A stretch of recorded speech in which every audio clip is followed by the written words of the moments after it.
Hi everyone and welcome back. This video message will take the place of the main lecture notes this week. I'm including most of it here because honestly you have a lot to read right now. There will be some lecture notes, just some quick notes on thesis statements and some links for you to check out, but most of what you'll need is here on the video. I also want to note that you can watch A Doll's House in true stage play form online, but because it is a play and because when we read a play, we're reading dialogue in real time, you'll probably find that reading it and watching it will take the same amount of time. And I should say that I don't know how those reenactments may differ from the original. But, with any good story that's first told on paper that then goes to the screen, it's kind of cool to watch it unfold and to see how it compares to the version that's been living in your imagination. So A Doll's House is a realist play. Remember that when we talk about the realist, we're talking about the author. When we talk about realism, we're talking about the way that the story is written. And so, like other realist stories, this one follows a brief timeline in the characters' lives. There is no major rise and fall in the storyline. The story is set in a normal home with a normal family and honestly a normal problem. And in this case, it's a secret. The problem is a secret. Because we've all done things that we may not be proud of, that is normal, right? But suddenly, in this home and on this day, this secret threatens to be the thread that, if pulled, will make everything unravel. So we mostly explore a miserable experience over the course of a few days as a woman figures out what she needs to do about this major problem. And this is true to life, isn't it? If we had a window through which to look at just a few successional days in the past, we might not see anything that immediately strikes us as being life-changing. And yet it's the small things that happen every day that in turn come together to create an entire lifetime. And we hope that those small things can somehow melt together in mosaic fashion to create a beautiful masterpiece. Yet we are flawed human beings who live in an inherently flawed world, and so it's not realistic to think that all of those little pieces will be beautiful. Some of them will be ugly. Some of them will be horrific. Some of them will look like nothing at all. And we're looking into the same kind of window in the Helmer's home. So when you look at this problem and the woman who's dealing with it, I want you to think about what she's going through compared to maybe some of the things that you have gone through. Think about the emotional and mental and even the physical turmoil that you may have experienced when going through a similar sort of circumstance. Not necessarily a secret like hers, but just a situation that made you feel like this. Maybe you did something you shouldn't have done. Maybe you said something you shouldn't have said. And maybe there were good reasons for it. And maybe there weren't. And maybe you felt guilt about it and maybe you didn't. And maybe something inside you told you that you needed to come clean. Or maybe something inside you told you that you needed to apologize. Or maybe something inside you encouraged you to hide it and to fight against it being exposed. And you lived with the absolute terror that someone would find this out or that someone would expose this secret. Or maybe it wasn't you at all. Maybe it was someone you loved who did something they shouldn't have done. And you had to decide whether or not you could continue to live in relationship with that person, or you had to decide if you would be willing to take a fall for them. There are so many ways that we, the readers, could connect with this play, and in one way or another, I honestly think everyone can connect with it. Now, if you recall studying realism earlier, you might remember that realists like to look at ethical and moral issues. Now, we don't take time out of the normal day to think about it this way, but most days are jam-packed with moral and ethical issues of some kind. And those issues are definitely packed into this play too, from beginning to end. Remember that realists don't like that neat plot with action, a peak in the story, and the clean resolution of the issue. They know life doesn't work like that, and they think art should imitate life. So realists look not only at these realist issues, but also at what the characters are experiencing. They explore the true human experience, the guilt, the love, the pain, the mental anguish, the loneliness, the little pieces of bittersweet happiness, like Miss Brill's honey cake with the almond in it, right? the joys, all of it. Because these things are true to life. We might experience all of those things even in just one day. Realist pieces are often dark in many ways too. They're not necessarily dark in terms of death or real destruction. They can be. They're not necessarily horror stories, although also they can be.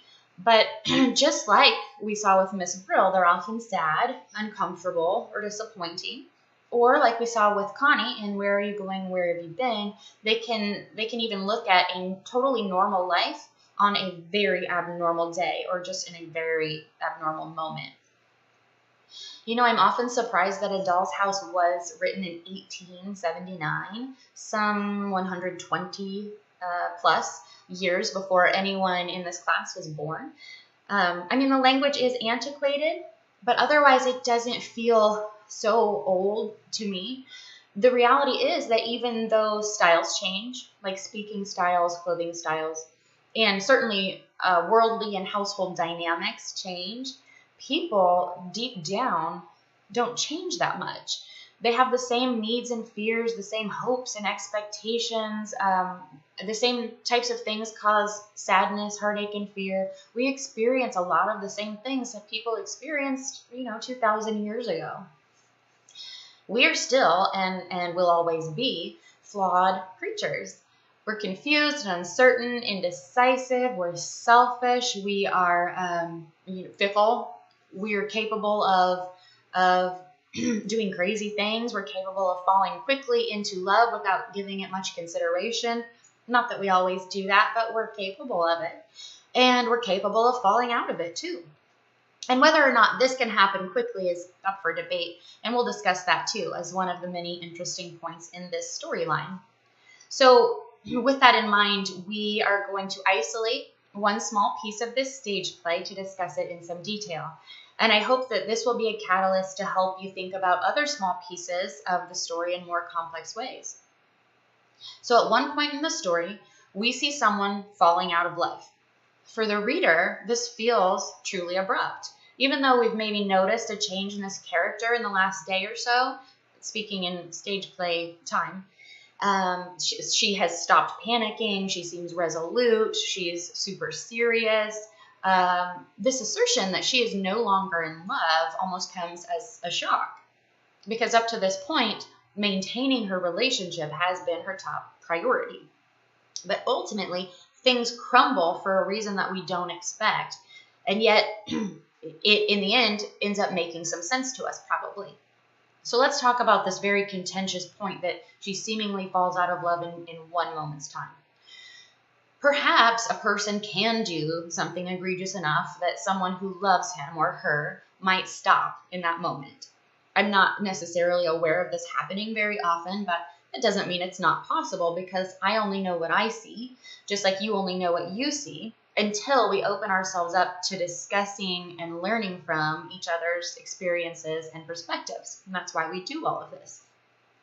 So again, we don't often see people falling out of love in one moment, right?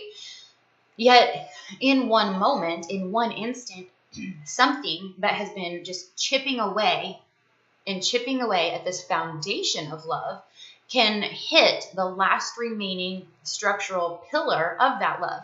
And in one moment, a person can possibly realize that he or she has been falling out of love or otherwise losing love for a person, maybe a friend, over a longer period of time. And that realization, especially when it's a surprise, is naturally going to be painful. Yet perhaps when it seemingly happens all at once, it's easier to approach the situation more resolutely than if it had been noticed slowly over time. And, that's just a possibility. But that's what we see here. That's what we see when we see this moment of realization. This is where the character finds herself. She's resolute about this one and only fact, because at the same time, everything else that she has believed has just crumbled around her. Now she doesn't know if she can trust the things she has always believed to be real and true. Just like she believed this love was real and true and pure and infallible and indestructible. But now she doesn't understand everything else. She doesn't understand anything else. She doesn't understand how the law can be so unforgiving, for example. That's complete news to her. She doesn't understand why a man's honor, why a man's honor might be more important to him than anything else. She doesn't even know if she can trust herself to be a good mother, something that she has, a role that she has truly cherished up to this point. Suddenly she doesn't know if she can do it because all the other things she's believed no longer are true. So she's broken. She's completely lost. And to keep herself together, she almost has this stoic quality, like she's not going to allow herself to feel anything at all. She's been falling apart for days. We've watched her unravel, and now she's just numb. And folks, you might have a different interpretation of what's happening here, and that's awesome. That's absolutely okay. Just make sure that your interpretation can be backed up with evidence from the story. But this is not uncommon. Everyone, at one point or another, will probably see the world just crumbling around him or her. It's like dominoes. You see one piece fall, and then we might see it strike the next piece and the next piece and the next, until it just feels like nothing is left standing that we thought we knew to be true. Sometimes when that happens, we fall apart. Sometimes we behave in self-destructive ways. Sometimes we make ourselves numb so we don't have to feel it. Sometimes we find great strength and grace. Now, this is just one small piece of this story, but exploring one small piece, again, can help us understand the rest of it clearly. It can help us understand the characters and their motives. It can even help us understand the writers and their motives. What do they want us to think about? What do they want us to learn or to discuss with others? What do they want us to look at in our own lives? What do they want us to explore in terms of what's normal and what's acceptable in our society, and why we deem it to be normal and acceptable? So there's a lot to think about there. But let's switch gears quickly and talk about our work. First, it's not uncommon for students to look at literary websites for help understanding certain pieces. And normally I very strongly discourage this because of obvious temptations. Unfortunately, reading a summary, it just isn't very useful when you're trying to write a critical literary analysis, because it only glosses over the highlights. It doesn't cover the things we really need to know. In an analysis sort of class, we can just flat out say we are not highlight sort of people, because we are digging much deeper than that. But I do like to know what exists on these sites, and so I usually take a look at them to see what they're getting right, what they're getting wrong from my perspective, or at least in relation to my class, and what ideas they're essentially letting students borrow. So simply put, the summaries are not worth your time because you can't respond genuinely on a topic if you don't know it personally, if you don't know it well. And even if that plan does get you by or get, a student by for a while, it's a fleeting sort of success because, of course, it doesn't feel rewarding in any way, so the intrinsic value isn't there. But it also comes to a negative end at some point too. It doesn't work forever. And so it eventually impacts people in practical negative ways, and that's just something we never want to see. So try not to review those things, and try not to rely on them whatsoever. But you know me, and I digress. And if you're one of the students I talk to about kind of tightening up all of your great ideas, you should know that I am the leader of your theoretical literary army, because I am also the one who has so many ideas and I have so much to say that I just tend to keep going, But anyway, in this case, I think SparkNotes actually gives us a really great review on some of the important themes of the play. If you take a look at the link to the themes, or the themes tab. So I'm going to include that discussion in the lecture notes, and that will belong to SparkNotes in its entirety. Here's the caveat though, again, if you read these notes on the themes before or without reading the play itself, there will be a lot of misunderstandings, and those will be obvious, and so of course I discourage that.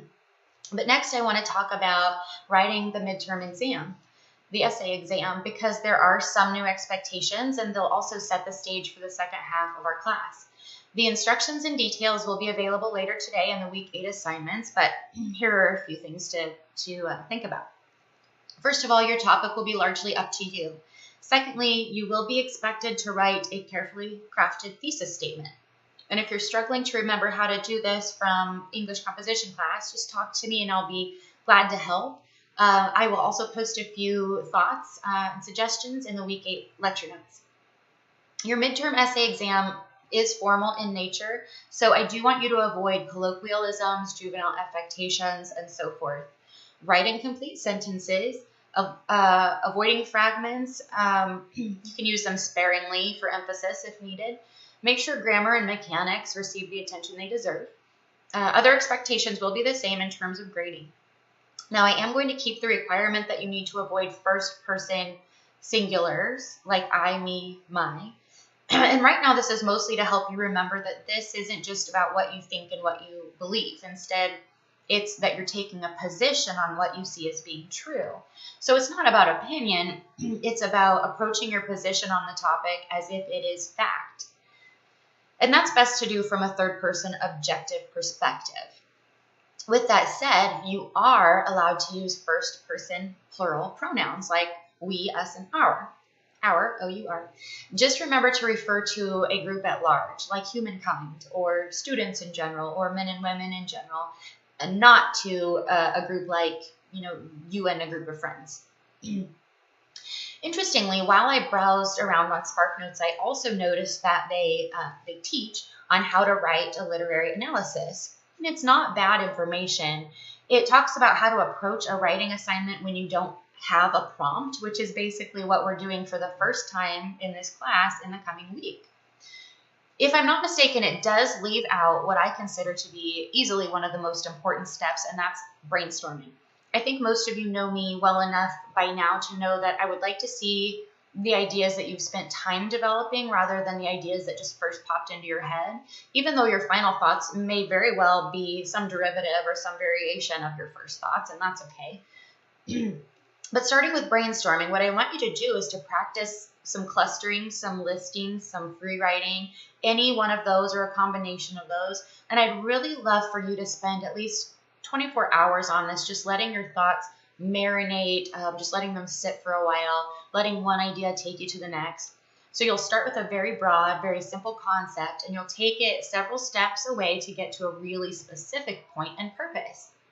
If I were to ask you to turn in your brainstorming notes, and I won't, but if I were to ask you, they'd probably look like a whole mess on several scraps of paper. There would be circles and lines drawn and questions you'd be asking, and you would have started on the surface level and ended up several levels of thought away from that, just because I want you to be excited about all the ideas that are coming to you. The point is that I just really want to see you exploring an idea that is unique, something that is so special that it could only belong to you. I want to read words that you are extremely excited about and proud to write. Now, this little tutorial that I mentioned, it goes through 7 other steps. The first are asking questions and collecting evidence, and those are the things that we've been talking about and working on all semester. So I think you guys are going to do an awesome job there. I think you know what you're doing when it comes to that.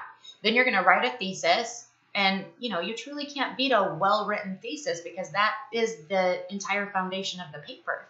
So remember, everything that you write should support that thesis. It shouldn't be broad. It shouldn't be something that is already widely considered to be true because there's no need to write about that. We already know it. So, for example, your thesis shouldn't sound anything like A Doll's House is a dramatic play by Henrik Ibsen, which showcases realist qualities. That's just a basic fact. It doesn't even need to be supported because it's common knowledge in the literary world. But again, I will leave you some notes on thesis statements in the week 8 lecture notes, just in case you have some questions. But I really want you to have fun with this. This is where you get to be super creative and where you get to come up with something that really is just yours and that you want to prove. Then you'll start to write and organize your argument. You don't have to think about it as an argument specifically, but what you're doing essentially is convincing your reader that what you are saying is true. So in the thesis, you're presenting a unique theory or a premise that you will support or maintain. And then when it comes to the body of the paper or the argument, you're going to come up with just a few major points, strong points that support your thesis and that very specifically refer to the play. As usual, it's absolutely imperative that you demonstrate a clear understanding of the play. You should demonstrate that you've read it thoroughly and that you've given it a lot of thought. After you write the essay, you'll go back and revise it. You'll ask yourself questions again. You'll repeat that process. You'll ask yourself deeper questions if possible to see where you can and should expand. You'll reorganize. You might cut some ideas that don't necessarily tie things together or that don't add substance to it.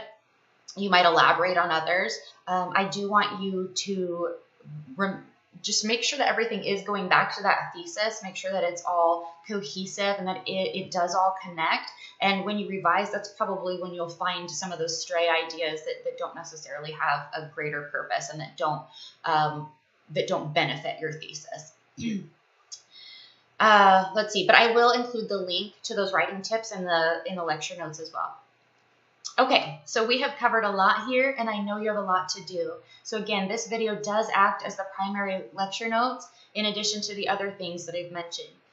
I just can't imagine asking you to read even more this week with all that's been going on. With all that has been going on, though, these last couple of weeks, I do very much appreciate your patience. You guys know that I like to have things graded within 2 days of the due date whenever possible, yet sometimes it's just not realistic. With so many reflections and essays, and life happens too, and it seems like life has been happening a lot lately for both me and for a lot of the students. So if that's the case for you, just connect with me, just let me know what's going on, and that's okay. I probably will not have an opportunity this weekend to grade, and so I do expect to completely catch up on grading week 6 on Monday and Tuesday of this coming week. Again, you guys are absolutely killing it. I'm so proud of you, and I'm looking forward to seeing what you have to say about this play and all it entails. Have a great one. Good luck.